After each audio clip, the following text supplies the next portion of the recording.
assembly required, but listeners' discretion is advised. Sit back, enjoy, and don't forget to subscribe or follow. Now, let's not keep you waiting. It's time to welcome your hosts of TNT Podcast, Tara and Tina. Good evening, everybody. As you can see, it's clearly not Tina. You look a lot better than me. Welcome to another episode of TNT Podcast. Just to let everybody know, Tina couldn't make it with us tonight. She had a prior engagement. So I have asked my good friend Army Chris to step in and give me a hand. I met Army Chris, just a quick rundown, through the Dean Blundell Network. Army Chris has his own podcast called Fire for Effect. And he actually gave Tina and I some really good help in the beginning with our podcast that we've always appreciated. So, and also just a side note, any shops, tuners, manufacturers out there that want to start doing promos for your businesses, you want a kick-ass one, this is the guy. I'll hook you up. Thank you for the plug. Thank you for the plug. Yeah, it's true. No, it's awesome. So follow us, please, on Instagram. We're on Twitter at T_N_podcast, or subscribe to our YouTube channel. That's probably the best way. So this week's show, we are completely switching gears. Our next guest, God bless him, has literally been to hell and back. Much of his story still blows me away. And I hate even using the word story because this was his life. But what I love about this guy is his perseverance, his courage to share his story, his epic sense of humor, and just, he's an amazing guy. He's an author, he's a survivor, and his name is J.D. McCabe. Everybody, please welcome our guest, J.D. McCabe, to the show. Thanks for joining us, J.D. Well, thanks for being here. Tara and Army Chris, I'm privileged and honored to be on your show. So thank you for the wonderful opportunity, and I look forward to the discussion. Thank you. Absolutely. Now, I mean, there's so much to this. Yeah. And I found you through TikTok, actually, because I follow true crime. And I just happened to be on TikTok one day, and obviously you subscribe to the true crime, and you came up on the feed, and I paid attention, and I thought, holy smokes, this can't be real. And then I dug in a little deeper, started learning about your story a little bit more, and was just blown right out of the water. I couldn't freaking believe it. So I had to reach out to you. Well, I'm thankful that you did. So, yeah. Yeah, absolutely. So I guess let me just start sort of at the beginning here. From what I understand, you had a happy marriage for close to 20 years, raised 2 children, nothing out of the ordinary, just your average American family. And I think I read somewhere that your kids, when they were young, said you were like teenagers in love. Wow, you've done your homework. Yeah. Because, you know, once you hear all of this and you think back, like, you're kind of, how the heck did this even happen? But yeah, there were no warning signs. I mean, you had the odd argument like regular couples do. There was nothing, no blips whatsoever. Right. Something started to change. Yeah. When was that?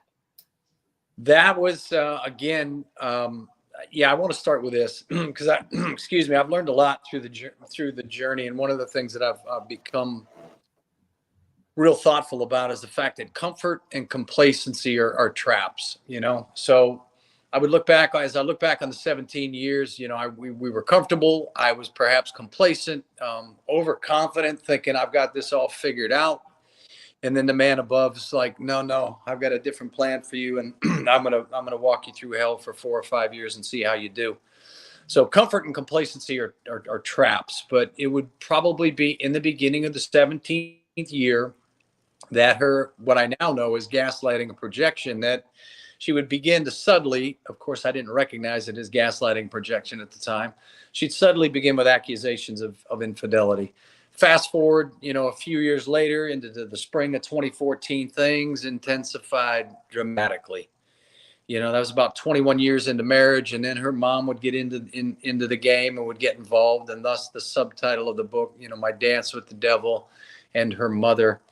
Yes, I wanted to ask you about the title of the book and how that even came about. Yeah, the third gift. So you had already mentioned it because you've done your homework and your research. The first two gifts are my kids. They're now young adults. They spent their entire.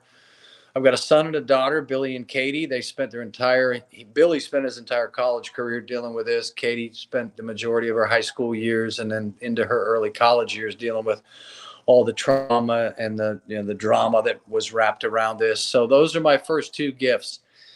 The third gift, if we were to fast forward even further, the third gift is once we had separated and we moved forward with, mediation. I don't know if they do mediation in Canada or not, but, yes.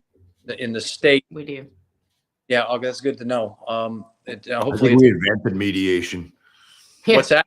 I think we invented mediation. We don't like conflict up here. Well, we haven't mastered it. So we went through 4 mediations and they all failed, and we'd end up in court anyhow. But at our first mediation, after we had been separated 2 or 3 months. They wanted me to pay her more money than I make, so my attorney warned me they're going to try to take both your arms and your legs off. So just breathe deeply. We're certainly not going to agree to this order. So I was breathing deeply, and then the mediator, an attorney going in between 2 rooms, dropped the absolute grenade. I call it the grenade of freedom now, but she dropped a grenade on the table that said, oh, by the way, your soon-to-be ex-wife wanted me to let you know you gave her herpes. So the third gift is herpes. Wow. As they say, it's the gift that keeps on giving. But yeah, Tara, I don't know if you were aware of that or not, or Army Chris, I don't know that if you. No. Well, I've heard that. Yeah. Yeah, but that was the third gift. But Okay. Prior to any of that occurring, I'll go back to the spring of 2014. I made a huge mistake in the spring of 2014 when all this started. And for whoever's listening tonight, I would ask you that if you are going through something difficult, or maybe it's not even difficult, but you're struggling with something, find somebody, a confidant, a friend, a family member, an organization, someone neutral that you don't even know. There's plenty of organizations out there now for individuals. They need to increase the amount of services available for men, quite frankly. Yeah, I agree. Yeah. There's plenty of outlets for people to go talk to somebody. I come from a large family. I've got 5 brothers and 3 sisters. Wow. I had a friend network. I had a nice professional colleague network. When all the accusations of infidelity, and then they would later spiral into drug addiction, that I was doing drugs, and her mom would get in on it. And I can tell you, I'll talk a little bit about why the journey that I went through and what kind of reinforced the accusations for her mother. But I stayed on an island, and it wasn't a male thing. It wasn't me trying to, be prideful and figure out what was going on. It was not the old male. I don't need directions. I'm going to keep driving in the wrong way, which indeed I was doing. But I had no idea what was up. And she essentially gaslit me and hollowed me out, her and her mother. And I told nobody. I didn't tell anybody until and I want to back up again if I could, but absolutely in June of 2014, so it was a hellish spring. In the spring, I started working out under the advisement of my son, and in less than 6 weeks, I lost 30 pounds. I'm like, this is a miracle. This is beautiful. I was a pretty good sized boy. I think you've seen some of the pictures. Yeah, let me show quickly our audience here. Yeah, bring one up. But there's obviously more to that story, right? So this was you prior to working out. Yeah, I was in the book. I give myself, I'm too kind to myself. I said I was 225, but there I'm probably 250, 255. Right. But anyhow, I lost 30 pounds in less than 6 weeks, and then it was 35, and then it was 40, and then it was 50, and then it was tingling in my fingers and toes and intestinal issues and joint pain and dizzy spells and stuff that really started to concern me, that I would consult, a physician, obviously, to figure out what was going on. Yeah. But that dramatic weight loss Here's a picture of this dramatic, like it's dramatic. Yeah. Yeah, that's not healthy weight loss. That's not the Jenny Craig program here. Right. Yeah. It was quick, and very. That would only further fuel her mom's belief that he's got to be doing drugs. He's got to be cheating on you. Look at him. He's getting in shape. I mean, I wasn't running marathons. I was working out 3 days a week, an hour at a time. And so nothing crazy. Yeah. And so, there would be so many discoveries once I would separate, and I'll cut to the chase on this one. I would later discover, after a long medical journey, that I was being chronically exposed to arsenic. So I can't ever be 100% certain, but I believe she was putting it in my protein powder. As I started working out, my son, who's been a gym rat since, his junior year in high school, was like, "Dad, you need to take some protein after your workout." So I started to take that periodically. Thank God I didn't take it more consistently. But she would pull the protein powder out of the cupboard and she would mock me with it. She would say, "I know you're putting something in your protein powder." And she would stand there and she would read the label, and she would call her brother, who used to be a bodybuilder, and they would have their little private conversations. And I'm like, "It's 100% whey protein. This is the same material." Yeah. Unfortunately, he was away at college, and so he wasn't dipping into Dad's protein. But, so we had that going on. She's putting arsenic into your workout supplements. That's what we're saying here. Yeah. That is unbelievable. And like, where do you even get arsenic? Yeah, that was a good question. Where would one just go and pick up arsenic? You're not getting it on Amazon. I can tell you that much. Yeah. Well, folks that I've talked to, and I've had many folks reach out to me on my social media platforms that want to know what the signs and symptoms were because they believe they've been poisoned. Is that right? Wow. But it's like, I wouldn't think it's just something accessible to the average Joe to buy arsenic, like it's crazy. Pretty easy to get, but it might be. I don't know. I honestly don't know. That's why it's so intriguing to me that's she could get her hands on it. Was her her methodology or the means to putting you where you were, was that like, where the hell did she would have got that? Google? I don't know. Read some book? I don't know. It's crazy. Yeah. And we would never be able to discover that. Well, first of all, she's not in jail. I could not criminally prosecute her because we had been separated for about a year by the time I figured it out. Once the legal stuff started, I put my health on the back burner. Prior to that, I had been evaluated for leukemia, Alzheimer's, early onset of Parkinson's. They couldn't find anything. I had white blood cell counts that were significantly elevated, liver enzymes that were through the roof, an enzyme called creatine phosphokinase, which is indicative of a heart attack, a stroke, a muscle crushing injury. Had none of those, and they couldn't figure out what was wrong until, again, after I made a lot of discoveries about what she had been doing. I finally got in to see a liver specialist. I told him the entire story. I was once again tested for HIV, Hep C, Hep B. Those were all clean. And he said, I told him, I said, I had a blood test done to look for heavy metal poisoning. My sister-in-law, and she's my hero, along with my brother and the rest of my family, they absolutely saved my life.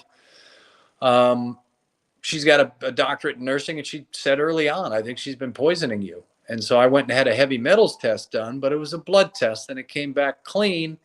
And this liver specialist is like, "Yeah, that'll pick up acute exposure, but if you want to pick up chronic exposure, you need a hair and nail test done." And so the hair and nail. So a standard blood test would not pick that up. Unless you had been, exposed within a couple of days, but chronic. Okay. Yeah, that's lays in unreal, man. Yeah, it's just like what they also very similar to a look back drug test, which I also had one of those done to me, where they look back and see if it's in your hair and your nails that you've been doing cocaine or heroin or whatever. So that summer, to back up, that summer was just a nightmarish summer. The biggest mistake I made is I kept myself on an island and I told nobody. I should have gone. Just to rewind here for everybody. I'm trying to get my head around at what point did you think you needed to go get these tests done? Like, at what point was there? Obviously, there's divergence between you and your ex-wife. What triggered you to say, I need to go get tested out? Was that your sister-in-law? It was my sister-in-law, and that's when I went and had the blood test done. Okay. And that was after I was out of the house. So that was probably a month or two after we had separated. Because that's like, I'm trying to put myself in your head, JD, going, I have an ex-wife. We get along great, which is a rarity in this world. But like, what gets into your head where you actually would believe that, the woman you had spent almost 20 years with and raised 2 kids with would go to that far to the right? You know what I'm saying? Yeah, that's probably why you didn't come up with that. You must have been living in denial for a while before you went, no, I got to go get myself checked out here. There's more going on, right? Is that fair? Yeah, that's a very good question, Chris. But it took a while to figure out, because like I said, once I had separated, we immediately jumped into the legal mess. I had civil summons coming at me. She filed false domestic violence charges against me. I had to defend myself in court for that. We had a civil summons, complaint after complaint after complaint. And by the way, I had to try to keep my sanity to hang on to my full-time job. But so I kind of put it on the back burner at the time and waited to get in to see a liver specialist. And then that's when we, uncovered it. It wasn't probably 2 or 3, let's say 3 months before we started our alimony trial that I made that determination that, oh my God, she had been poisoning me with arsenic. But at that point, to be quite frank with you, it didn't faze me, because I had discovered so much other stuff. When she made the revelation, and again, if she had never accused me of giving her herpes, I don't know where I'd be today. Emotionally, I'd be alive, but I don't know where I'd be today emotionally. I don't know where my relationship with my kids would be. I don't know who they would believe. Let's say that she hadn't revealed that, or let's say I had tested positive. I mean, right. She said. No, so there's a story to this herpes, right? Like, she was convinced that you had given her herpes. Well, this is where I had to come to terms with, to Chris, to your earlier question, and the subtitle of the book is no joke. I didn't put that subtitle to get people to go, oh, I got to buy this book. I mean, she is the devil. She absolutely is the devil. And I had to come to terms with that. Oh, hell yeah.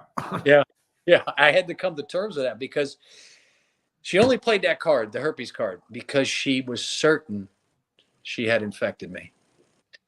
3 weeks prior to me being manipulated out of the house, and I tried to add some humor in the book. We had what I like to refer to now as slip and slide night. But we had been together 3 nights in a row when we hadn't been together in 4 months. So this is premeditated. It was absolutely intentional. Incredible. 3 weeks later, I am manipulated out of my house. When I say manipulated, she used my daughter, who was 15, almost 16 at the time. She had alienated me from her, turned her against me.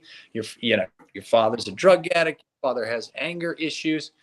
What I didn't say is, after the summer of 2014, I would end up spending 9 days in a psychiatric facility. I spent 3 days at one place and then a police escort transport to another place, a place I was desperately trying to avoid. Voluntarily? That was my question. Yeah. Involuntarily committed. So really? What she like dropped a dime, made a call? Like how does that end? How did that transpire? Now, this is all part of the discovery of the third gift. Again, I discovered so much. So hellish weekend, it would have been the weekend of our 21st wedding anniversary. We had been in marital discord. We had been in therapy. We had been seeing deacons of the church. If we'd go to see a therapist and the therapist would say something she didn't like, we're done. If she didn't fit that narrative that she wanted, we'd move on to another therapist. I was doing everything I could to hold on to my family unit. And as they say, the devil often attacks your strength and turns it into a weakness.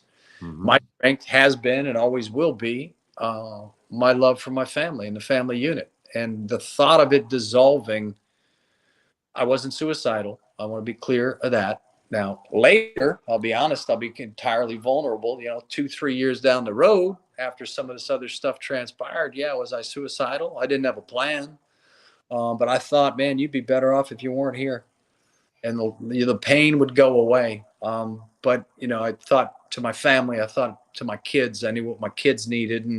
And God saved my life. And I want to be clear, God intervened with this herpes thing. God has a sense of humor. He's like, son, enough. I'm going to let you off the hook here. No herpes for you.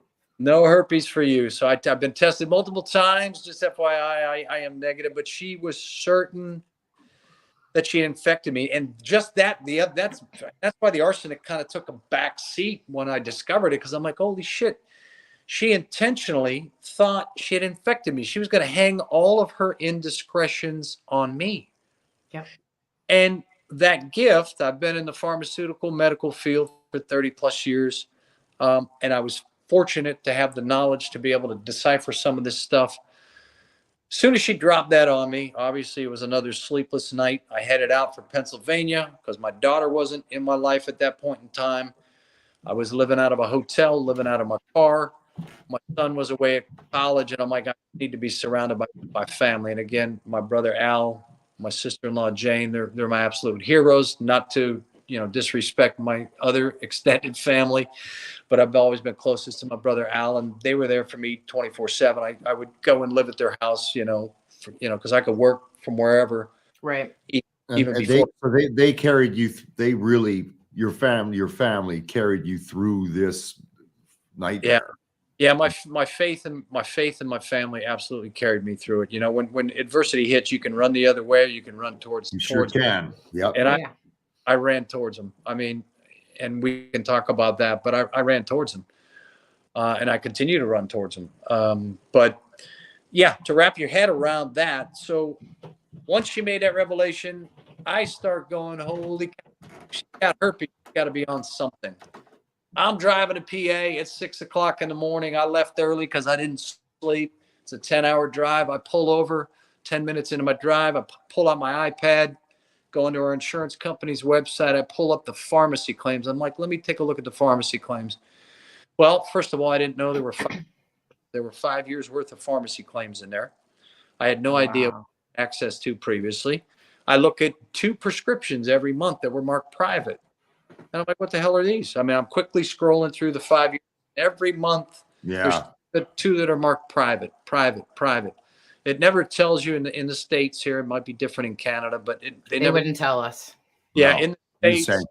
And the reason I had access to it because I was a primary card holder for our insurance, and I was paying all the medical bills. Right.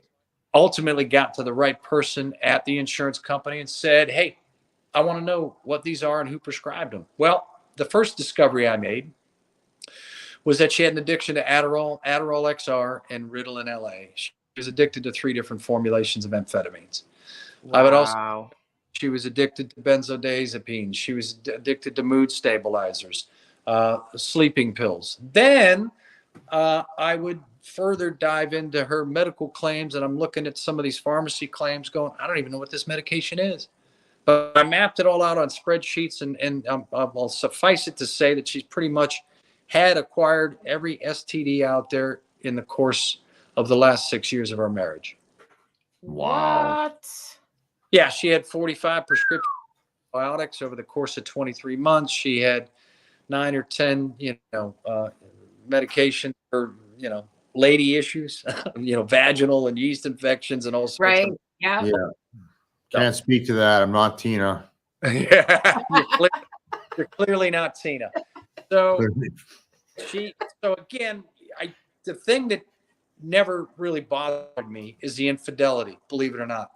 The hypocrisy of it all almost floored me. I mean, it's like, wait a minute, you've been beating me up. You and your mother have been verbally abusing me and gaslighting me about me being addicted to porn and addicted to drugs. And yet you're the one that's. She was doing it all. Do you, She's do doing you her, think that all those drugs that she was on, Adderall, Ritalin, blah blah blah, like changed her brain chemistry? Like yep, I don't want to like rewind, but absolutely. I'm trying to No, get but my I head around. mean, Yeah, I'm trying to get my head honestly, around what to changed in your relationship that sounded solid for 15, however many how years, and did then she suddenly change? boom, right? How do you get from a happy, healthy marriage Like what to happened? that? Like, how does it get there? Or do you know? Absolutely. Maybe the jury's out on that, JD. I don't know. No, I've got a theory on it, and I think it's pretty airtight, to be honest with you. And Okay. I will never, All right. I have been 4 years, and she will never admit to any of this. Right. Uh, Well, why would you? well, sadly, it's part of the reason why my kids, now young adults, my son will be 28, my daughter will be 24 next week. They haven't seen mom in close to 3 years. They don't really talk to mom anymore because I supported whatever decision they wanted to make Right. with Which the is relationship. fair, yeah. But they recognize that she's just. But to your point, Chris, it absolutely changed the wiring of her brain. But That's what yeah. Okay. the story is very complicated. There's a lot of layers to the story. I think I know that her father's death in 2007, because I changed employers, so I didn't have access to prior to 2010. Okay. But Yeah. I had access to 5 years. 5 years was enough to paint the picture that I wanted, that I didn't want to see, but to help me to get clarity on what the hell was going on in the marriage. But her father came out of the closet when she was 2. He accepted his homosexuality. Her parents divorced. So then you start seeing, possibly abandonment as you learn about borderline personality and things that happen. Yeah. Yeah. Okay. Yeah. Her father, so she had been estranged from her father when we met. She treated her father, at least verbally to me, like he was a piece of shit. He was a deadbeat dad. He never paid child support, living in a great life, buying horses, doing this, doing that. As I sorted through it all and got clarity, and that's one of the pieces of the big piece of the gift is clarity. She was very close to her dad until her first marriage ended. And I don't think I talked about that, but she was married prior to us meeting. Oh, okay. Okay. Briefly married, allegedly never moved in with a guy. She was looking for a father figure. He was 11 years her senior. Her mother and her grandmother at the time, rest both of their souls, corroborated her story, well, and it made sense to me. Her father's not been in Sure. her life. That sounds good, For right? sure it would. Yeah. Yeah. Yeah. Well, Okay. I should have peeled back the onion. But so she was estranged from her father for 10 years through the innocence of our son. At 5 or 6, they knew about grandpa and they never met him, but he said, why don't you just call him, Mom? And she did. Back in the good old days of the answering machine, we came back home. Yeah. And there was a voice message from her father on there, and they reconnected. And I supported it. We went to visit him. Us, I supported it, but I'm like, hey, I don't want you getting hurt again, because I'm thinking this SOB is the one that caused all the trauma in your life. And now I see it quite differently. I'll bet you do. So I believe. So anyhow, they reconnected, and I would describe their relationship as superficial because that's how she described it. Because I would say privately, hey, has he ever apologized? She's like, no, we don't talk about any of what happened. We're just going to enjoy the moment. And I'm like, fine, great. I believe she cheated on her first husband too. Well, hey, listen, do the math. Well, and here's the other interesting thing with it, right? Her father's a homosexual. And she told me, she said, yeah, after my marriage was annulled, my ex-husband, well, it wasn't my ex-husband because we had it annulled, but he went in and my dad took him in. And I'm like, what? Why would your father do that to you? Why would your father take in your ex-husband? That's very bizarre. Well, he's gay and he's attracted to him. Well, sure as shit, after everything exploded and I became my own private eye, I started looking at real estate records in the Florida area where her father lived. And sure enough, this guy and a woman and his life partner, they all lived together in the same house for a little over a year. Really? So that was true. That's Florida anyway. So that would, I have a dad, and I mean, that would be traumatic and hard for her. Yeah. Yeah. So, I mean, guilt is a very toxic emotion. So I believe I would bet my life on it. So did you figure all this out after the fact? This is why the third gift is a gift. I figured it all out after the fact. I'm really getting what the third gift is now, because it's Pandora's box exploding with information that, and getting clarity. Yeah. Wow. Clarity, peace, and getting your identity back when you've been called a piece of shit. Oh, I'm tracking. I am tracking. I was called that by all of them, by her and her mother, beat into the ground. But yeah. And had my own daughter, believe that dad was just no good. And that's my favorite chapter in the book, I might add, chapter 19, titled Hi, Daddy, when my daughter comes back into my life. Yeah. Awesome. Yeah. That's, you know what? The fact that now that your kids are of that age where they're smart enough and wise enough, I know they're young, to figure it out and make those decisions, like, good for you, man. I'm really happy for you, because that's the worst thing you could ever lose is your kids, right? Well, and I know just how blessed I am, because I know there are a lot of moms and dads out there that have been alienated wrongfully from their children. For sure. Absolutely. Ripped away by the courts. So I know the hole in my heart that I had. And she moved back in with me, right about 2 or 3 months right before the alimony trial started. In 2016, she was almost 17, but she was old enough to see it for herself. She saw what I'm certain is mom was in a drug withdrawal. That's pretty wise for a 17-year-old kid. Well, she came to high school. Right? Mom couldn't walk. Mom couldn't talk. There was dog food all over the floor. And at this point, like I said, we were separated, and I was with her pharmacy claims and medical claims every other day. Just to see what was going on. And I'm glad I continued to watch him. But yeah, she was in a drug withdrawal. And then, because she was looking for work, looking for a little part-time job. And then once she secured a part-time job, sure enough, she was back on the wagon. But to go back, and I'm sorry if I'm bouncing all over. Yeah, no, go ahead. This whole thing is all over the map, so don't worry. Her father's death was the tipping point. So her father died. She had to make the decision to take him off life support. He had a massive heart attack. And in Florida at the time, I don't know if they do now, but they didn't recognize gay marriage. So she was the only one that could authorize turning off the life support. And then 2 or 3 years later, his lifelong partner also passed away at a young age. And I think it's the guilt of losing 10 years of her father's life. And her drug use began, under her own admission, probably in 2009. But Chris, you asked a great question, and I've investigated. Her brain was completely rewired for sure. That's what it feels like. And I don't know, right? It just feels like that. Yeah, because how else could that happen? Like you dug deep, you did a deep dive into how much through the insurance records of how much, drugs she was using. And when it's a list that long. And wasn't she being tested for an autoimmune disease? And then at some point you're thinking, because it can affect your brain and all of that maybe that was part of it. So you probably push stuff aside. Yeah. Thinking. I applaud your research. This is how it's complicated. Her father piece, her first marriage piece complicates it. And then the alleged autoimmune disease. And I say alleged because once we moved towards an alimony trial and we subpoenaed her medical records, she doesn't have one. She doesn't. But here's JD. Here's my next question. So we've covered that. We've established that we concur that her history with her father, drug use and everything contributed to the trajectory everything went. I want to know about mom now. How did mom get involved in this? How did her mother, does she have, apologize if I swear. I normally swear a lot on my own pod. Is her mother as fucked up as she is? Like, how the hell did that happen? I believe that now. Right?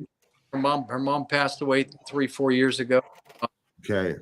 I'm not going to speculate too much on that. She had moved in with my ex-wife. They made their way down to sunny Florida, and we're going to live a full and quiet life.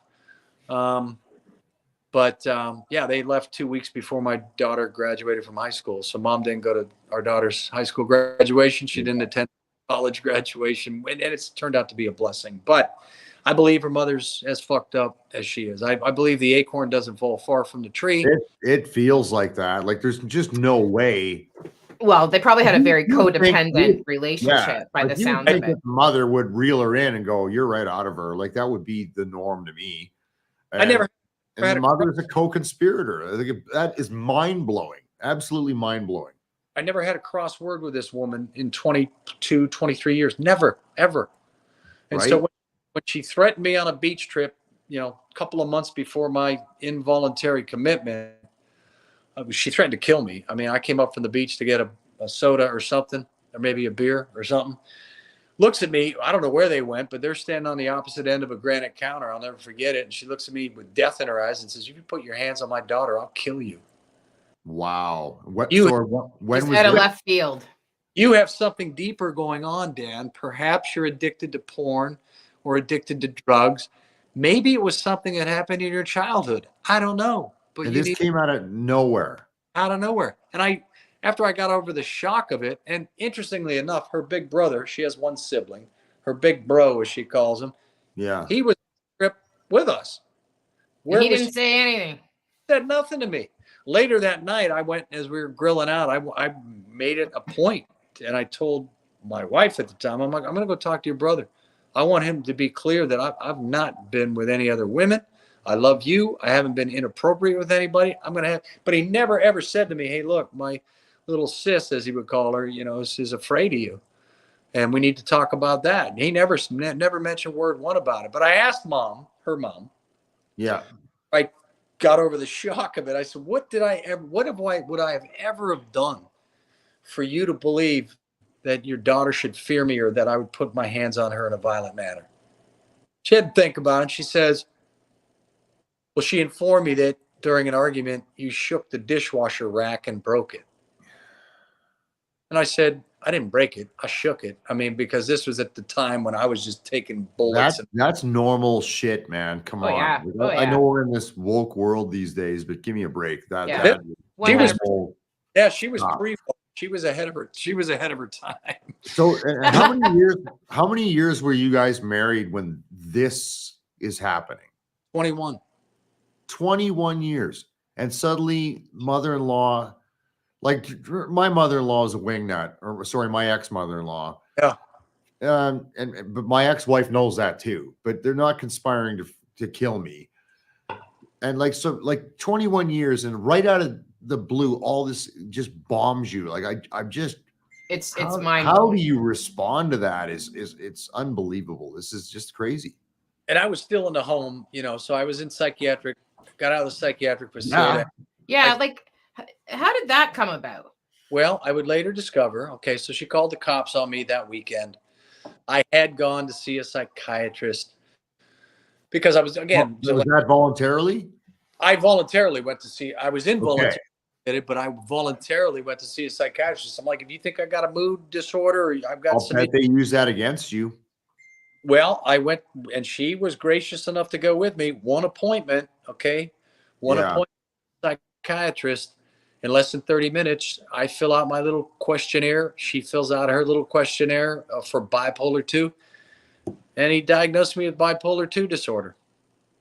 Really? Less than 30 minutes. Oh, I'm sure it had nothing to do with the fact that you were getting completely mind fucked by your own family. Well, and he would later say that too. He would as he's backpedaling, Okay. I only for a year, and I'm not on any medications for it. He only put me on a minor medication. But so it was a Thursday. I was diagnosed with that. He's like, don't drink. I'm like, I don't drink that much anyhow. But that Friday, I think it was a Friday night, that our daughter had decided on weekends, I'm not going to be around the house. I'm going to stay with girlfriends because I don't want to deal with this horse shit anymore, which I don't blame. I don't blame. Fair. Exactly. Yeah. We had started arguing about something or other, and I'm like, why don't you go out to dinner with a girlfriend or something? Because I just wanted to sit in a peace. I wanted to cut grass or do something, and I decided I'm going to have a few beers. I had 4 beers over the course of 4 hours. I wasn't intoxicated. And she comes home bouncing through the door. I'll never forget it. Smells the beer on my breath and says, "You're not supposed to be drinking." I'm like, "I had 4 beers, relax, you know?" And so she Yeah, went, it's went into Friday the night. guest, Come on. went into the guest room, which was her mom's room when she would come down. And her mom was down a lot and welcomed a lot. But yeah, so she locked herself in that room. There's a little pick key that I could get. I never entered the room. I picked the lock. I wanted to get clarity on what we had argued about that day. I said, can we talk through this a little bit? She stared at me, just stared a hole in me. I closed the door gently and I made the mistake of saying, well, maybe the good Lord will take me tonight and your problems will be solved. She took that and ran with it. He took it and ran with it. I went upstairs to my son's room because he was away at college. I wasn't gonna sleep, but I'm like, I'm gonna go up there. I'm up there laying down. I hear the garage door go up. I come gently walking down the steps. I didn't come flying down. Open the garage door. She's in the car with her windows down. She's got mom on speakerphone. I can hear mom's lovely voice going, "Get out of there. Get out of there." My God. She called the cops on me. And I knew, okay, here the cops are going to be coming. So the cops. How long was this? Sorry, go ahead. No, go ahead. I was gonna how long does this nightmare go on before you break free and get to where you are today? And we could talk about this for 16 hours. We could. We could. To get free, the freedom journey, Chris, really began as soon as she made that accusation. I gave her herpes. Yeah. Right. The third gift. I started getting clarity. Okay, holy shit, I didn't do this. So what did you do? Did you move out or did she move? How did that flow? So after the 9-day psychiatric stay, and I'll cut to the chase on that, I would later discover in that tumultuous weekend, she set me up. When I got my medical records, I would letters that she wrote to the family practitioner and to my psychiatrist behind my back, basically telling him what a pathological liar I am. I believe he has a mood disorder, and I know he's been cheating on me. They're rambling letters. Laying the narrative down. The exact letters are in the book, unedited, and her rambling letters are in the book. And I'm like, holy shit, she set me up. That is intentional evil, like that. And it was the same family practitioner that I'd been seeing for my weight loss and for everything else. We went for a follow-up appointment for my weight loss. What had transpired that weekend, she had written him a letter and called him. So when I go in, I'm a broken man because we're talking about separation, and I'm thinking, oh man, if I lose my family, I don't know what I'll do. So we're there. Let's just park for 2 seconds here. Yeah. So up to now, or in around now, at this moment in time, you've been poisoned. Mm-hmm. You've been in unknowingly. I didn't know yet. Yeah. Oh, you didn't know yet. Oh, you're being poisoned. That's fair. You're in psychiatric care. Like you think you're losing your mind. Yep. Your kids are estranged are like distancing themselves. Yep. The love of your life, or what you thought was, and her mother, who you trusted, is completely sabotaging you and betraying your life. Like, oh my God, man, how do you manage that, and how do you recover from that? You're certainly living proof of it. Yeah, it's doable. And I'm in the psychiatric facility thinking this is rock bottom. Yeah. Right. Yeah. Well, why? You know what? Why wouldn't you think that? And you were in there for 9 days. Yeah. All this shit that's happened to you is not normal. That's not what happens to normal day-to-day Americans or Canadians or whatever, or anybody on the planet. That's not normal. That's great. That's stuff you watch on Netflix.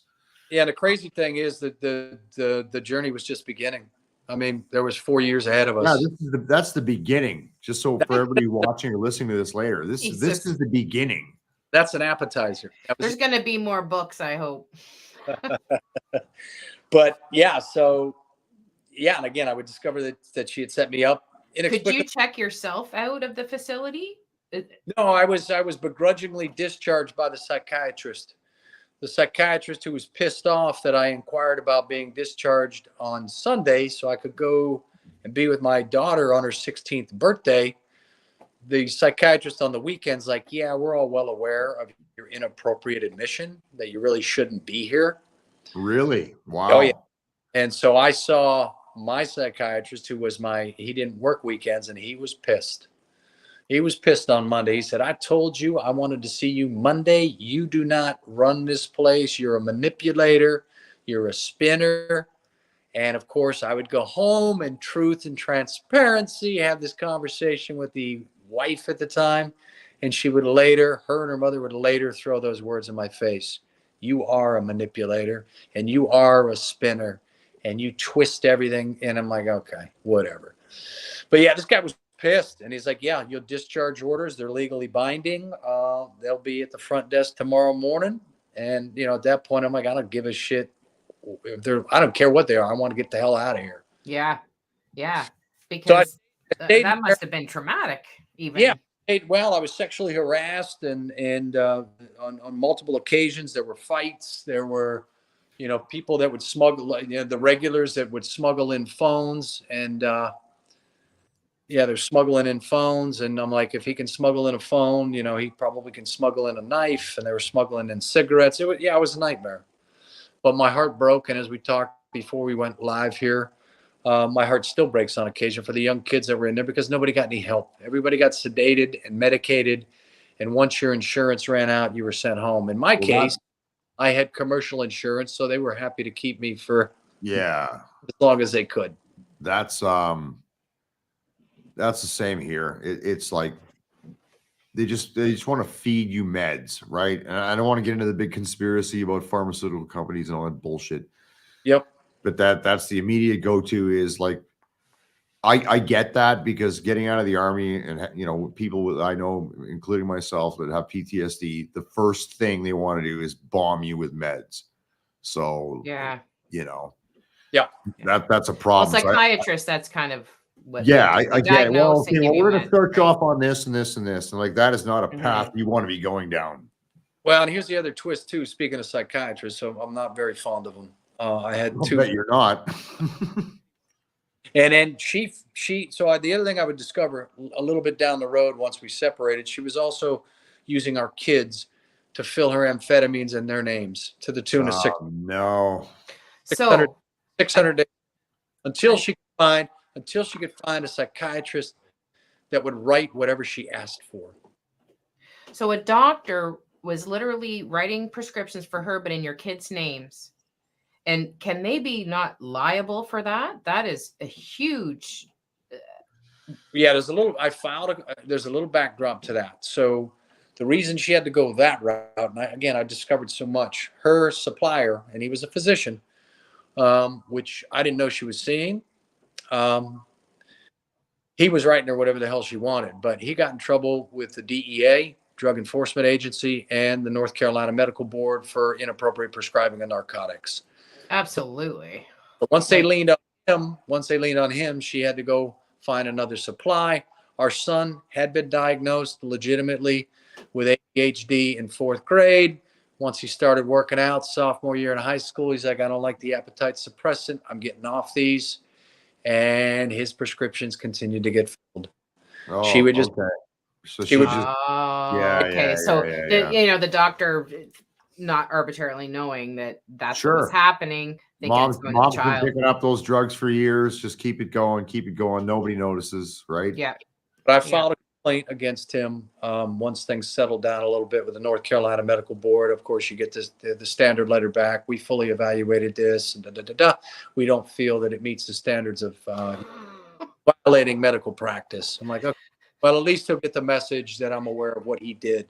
Absolutely. Yeah, but Jesus Christ. This same guy that had me involuntarily committed. My psychiatrist didn't involuntarily commit me. My family practitioner did in 2 minutes with his back turned to me, you know. But again, he had letters being written to him. He had phone calls being made to him.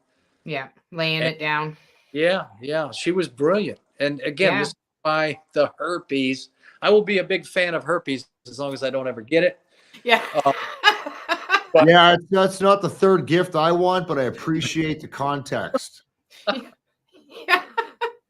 The gift that keeps on giving. Right? Yeah.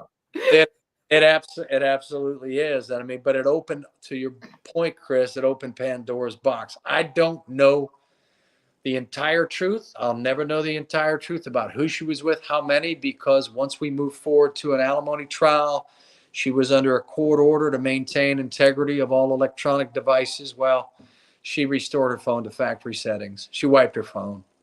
Yeah. Too I have a easy. question about that. Now, Yeah. with cell phone companies, they can be subpoenaed. Like the records really never go away, but I don't know how long they keep them. So They- was the cell phone companies ever subpoenaed to provide, text messages and all that kind of stuff? We subpoenaed Time Warner Cable at the time, and we subpoenaed a few others, and they said you're going to need a court order. And at that point, I was bleeding money. I mean, Yeah, I mean, no doubt. Yeah, it's all a cost. and the only reason I fought it for Sure, anybody, you could get what you want, but you got to pay. That's right. for anybody outside of North Carolina, and I don't know what the laws are in Canada, but in North Carolina, if there's proof of infidelity, there is no alimony. So it was a significant number that I'm like, wait. So we had, I think it's the same here. yeah, we had solid proof she had cheated. She had destroyed her phone. We figured out that she destroyed her phone just a couple of weeks prior to our alimony trial starting. So we're like, wait, we got destruction of evidence.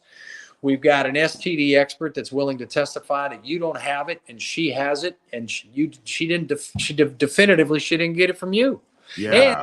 And we had her own OBGYN that would testify, who diagnosed her with sexually transmitted herpes. He testified on her behalf. And that wasn't enough. So we looked at all that and said, well, we don't really need to know who it is and all that stuff. And I'm out of money, and we think we got a very strong case, but I won't give away how it all shook out. I've done some posts on it, but I'll just say that the legal system is totally unjust. Yeah, Sure it is. That's 100%. everywhere. Yeah, Right. absolutely. I know That's the same up here. Don't think for 1 minute anybody watching or listening in the United States of America right now, don't think that your justice system is any more fucked than the one in Canada, because it is 100%. Yeah. And I mean, the cost to continue to fight, because even I thought all your distress and everything else, sue her civilly. Well, that costs money. Yeah. And then at what point do you Sure. want to just wash your hands and say, fuck it, I want my life. I just want my own life. I don't care about that. You got a relationship with your kids back. That's probably the most important thing in your life. Absolutely. Your family, your siblings supported you through this ordeal. Yeah. Yeah, we did that. We did that dance. We did that dance for 4 years, man. 4 years. So there again. Hard go, man. There's a lot. It's a lot of money. It's a lot of energy, mentally. Well, the beauty of the book, and again, I say the beauty of the book. The book is not all about just the dark journey. It's also about faith. It's also about family and friends. There are a ton of blessings along the way. There's a lot of good that has come from it. I'm like, I love the legal stuff. So our domestic violence trial is in there. Our 4-day alimony trials in. I took advantage of the concept of public record. I got the audio transcripts. They wouldn't give me a written transcript. They wanted $10,000 for that. So I said, just send me the audio files. So I'm listening on my iPad as I'm typing, writing the book, and I captured the essence of a lot of testimony from a lot of people on her side. So for those that like legal stuff, it should be a nice read. But we've beat the shit out of the negative aspects here. Yeah. I'd really like to just get into how do you pick your ass up and what motivated you to write this book. Yeah. Let's find the transition here, the upswing. Yeah, what I put it into 3 buckets. I call it recognize, reframe, and release. So those are the 3 buckets, and I can talk about some of the things that I have. Sure, walk us through that. Yeah.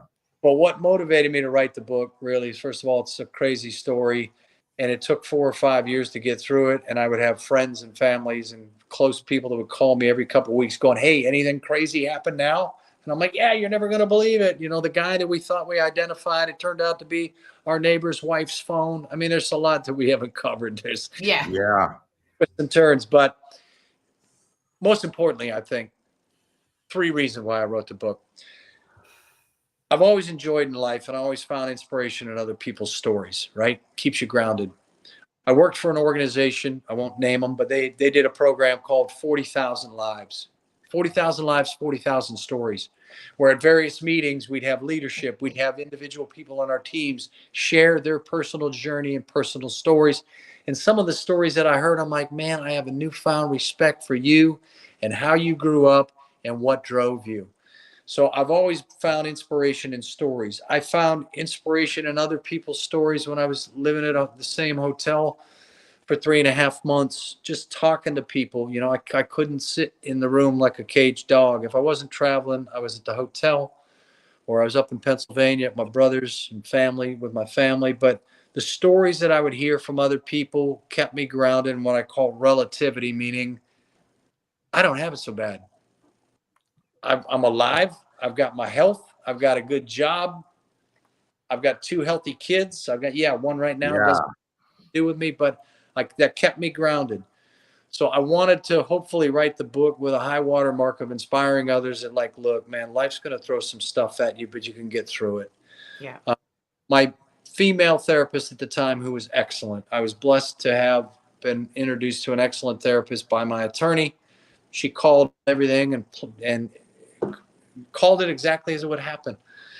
And she said, when you're done, you need to write a book about this, because there's just not enough books about men on the other side of this equation. That's right. No, there's not. And it's not like we're keeping score, but no. Yeah. And I want to be clear. It's Not a men too versus me too. It's not male versus female. No. We're all No. defenders. But there's definitely a lack of support out there. And I think those would be the 2 big reasons. And then the third is really, I've had people tell me that my story is God's story told through me. And I believe that. I believe that. And all the events that have happened along the way, which I talk about in the book, I absolutely believe that. So I want to use the opportunity to turn evil into good for some other folks. And as we talked about, I'm looking to support a few nonprofits. But that's awesome. Yeah, for me, I had to recognize a couple of things, and I recognized them after the fact. Anybody going through anything, it bears repeating. Please avoid isolation. Find somebody, anybody. Yeah. I was going to say, any advice, anything you could give. Yeah, own what's yours. Own what's yours. Look in the mirror, own what's yours, and nothing more. Don't let anybody judge you or define you, period. And reach out.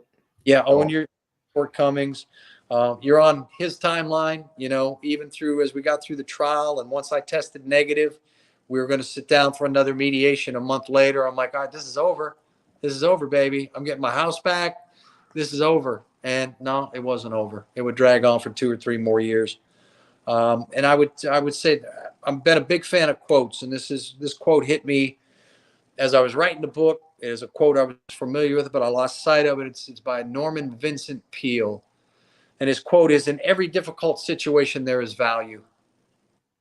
Believe this, then begin looking for it. So, I mean, there is purpose in pain, and I kept grounded in that. So relativity, gratitude, and forgiveness. I forgave her and her mother real early on, and people find that hard to believe, but I was going to ask you about You're that. a better man than I. Yeah, I was going to ask you about forgiveness, because I think for some that's part of moving forward. Yeah, and for me, it was easy. It was easy. I mean, it happened pretty quickly, because I'm like, holy shit, I got my life back. I got the truth. This is going to suck. This journey's going to suck. It's going to cost me a lot of money, but I don't care. I told her mother when I was communicating with her at the height of the battle, I'm like, I don't care what this costs me. I'm going to get the truth, and the truth is going to be exposed. If forgiveness, that's a hard thing to do, especially with the amount of shit you went through. Mm-hmm. Well, if that's a piece that you can take to put that behind you, to move forward in a positive way, right? Like it's because you never look backwards. You're not going that direction. Always look forward. And like that's what you're doing. And to be able to do that, like I tip my hat to you. Much respect. Yeah. I've just started calling him a legend because And that's it kind of is. Right? Like, but she gave me my life back. And there was also a quote, and this was a book that I was given early on to read, right? And it's a quote to knock me back originally. There's a quote that says, you only love God as much as you love the one you like the least. And I'll repeat that. You only love God as much as you love the one you like the least. And I had to seek counsel on my way. What? Am I supposed to love her? She tried to kill me. She tried to, and they're like, no, we're just talking about compassion. We're not talking about her in your life. We're just talking about you being able to forgive and let go and recognize that, she absolutely lost her way, And there's a song. Are you guys familiar with NF up in Canada? Right? The white rapper NF. I've become a big fan of NF, and my kids bought me one of his. I like Eminem, but I don't know who that is.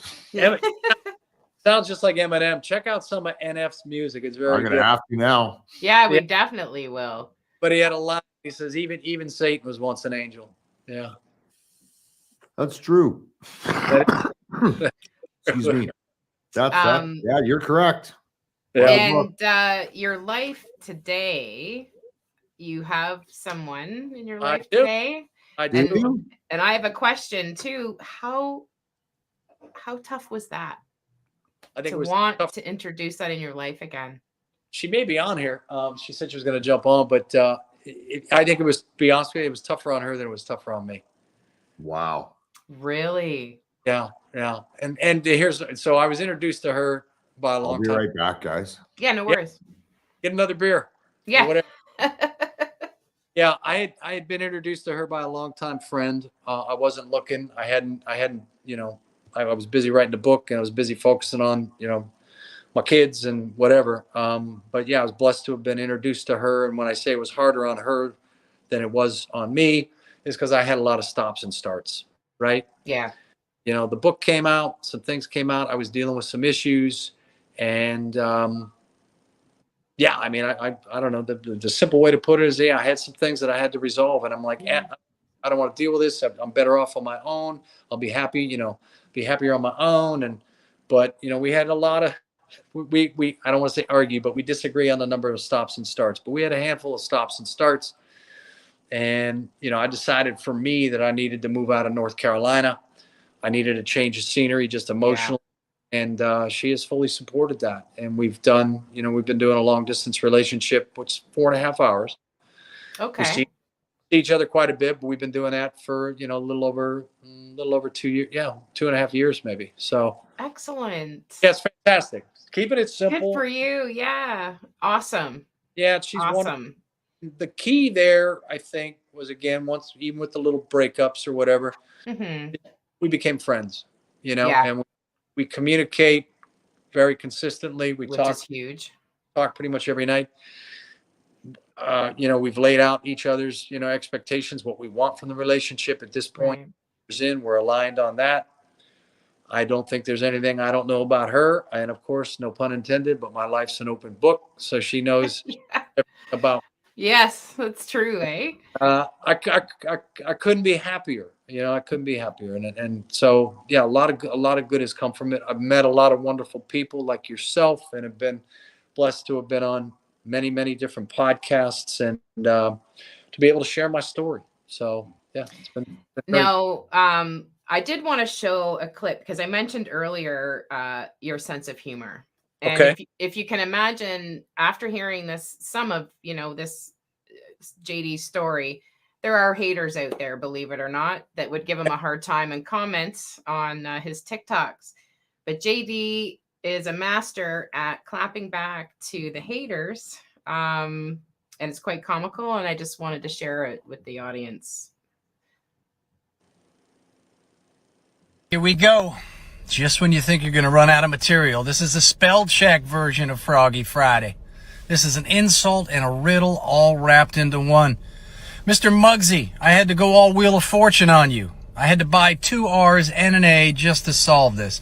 Actually, I knew what you were getting at when I first read it, but no, I'm not embarrassed. I'm anything but embarrassed. I'm very proud of what I'm trying to do with the proceeds from the book.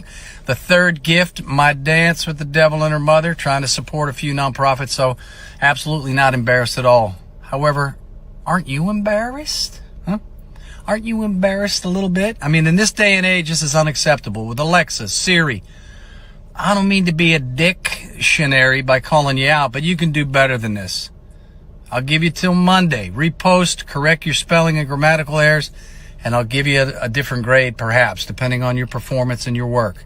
Hope everybody has... I could watch that over and over.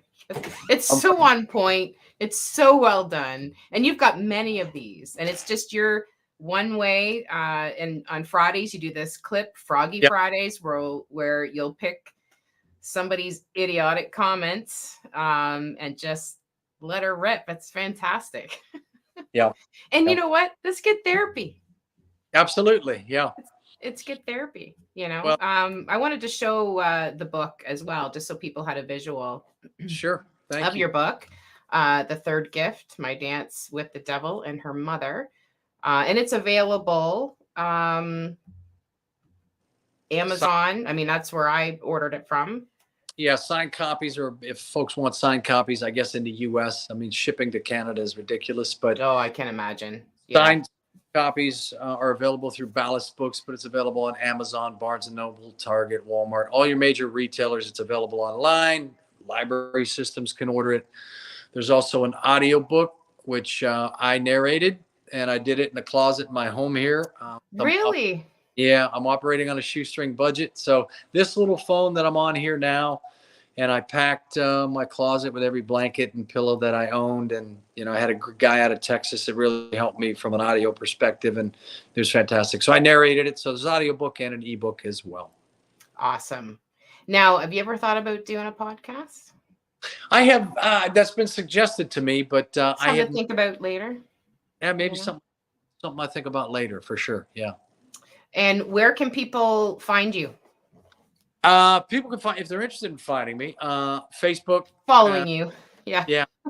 Facebook, TikTok, Instagram. So it's at The Third Gift, and then I have a website called thirdgift.com because the third gift was taken. But Instagram, Facebook, and TikTok, it's at The Third Gift.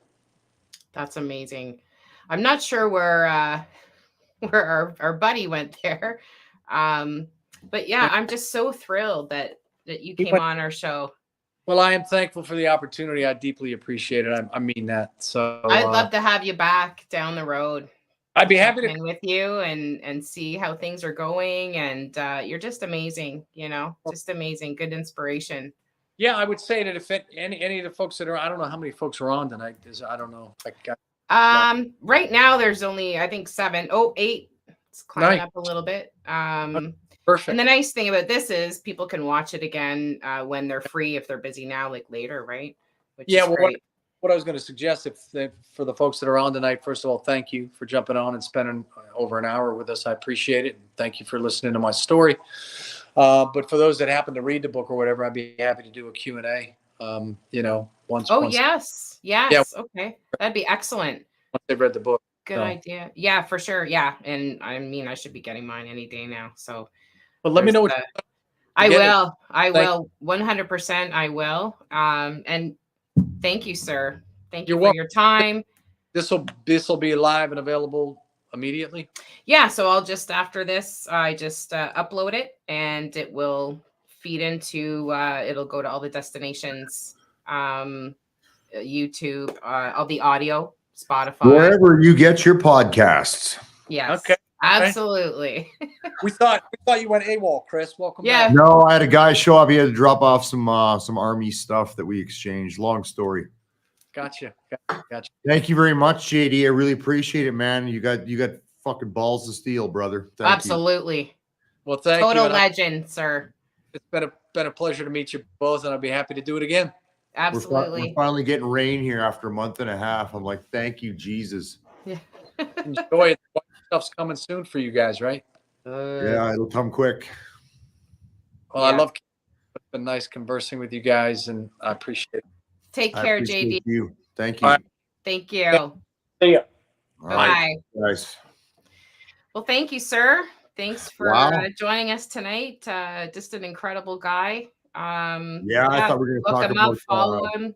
For anybody else that's still interested, you can go online and read some more about his story, but get his book. I mean, there's lots of stuff in there that there's no way we could cover. It's just so much, right? I'm going to read it, and I haven't read a book in a long time because I'm blind and I'm old, and something to do. No, Good shitter reading material. Right? That was awesome. It was really good. Yeah, an engaging guy, and what a story.